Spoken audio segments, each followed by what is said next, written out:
A local lawmaker's comments about the treatment of an infectious disease are raising eyebrows. News 4's Luke Moretti is trying to get to the bottom of it. He's here now with details. Luke? Yeah, tuberculosis is an infection that destroys lung tissue. Should we be worried about drug-resistant cases here in the United States? One local lawmaker is sounding the alarm.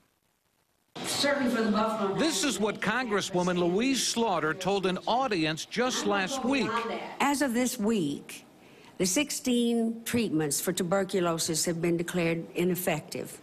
Tuberculosis right now is resistant to everything we have to throw against it. On its face, that sounds pretty alarming. We decided to check with some medical experts about that. There is a case such as that in India that has just recently been reported.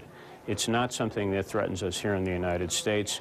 But as recently as Monday, Slaughter again raised the issue before an audience. And I hate to give you the bad news that as of today, right now, it is likely that there is no treatment in the United States that will stamp out a case of tuberculosis because of the overuse of antibiotics in animal feed. A spokesperson for Slaughter tells me the Congresswoman was referring to a totally drug-resistant strain of TB.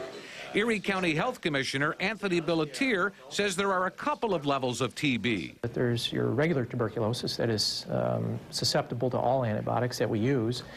And then there's multi-drug resistant tuberculosis that some of those drugs don't work. And then there's extremely drug-resistant tuberculosis that hardly any drugs work. Ordinary TB is easily cured by taking antibiotics for 6 to 9 months.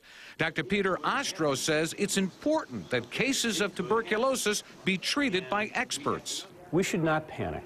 This is not something that threatens us here and now. It does point out the potential that these organisms have to become drug resistant, and it does point out that we have to keep finding newer and better drugs.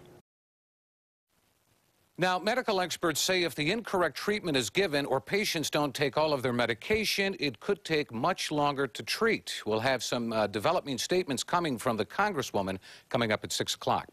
Luke Moretti, News 4. In the meantime,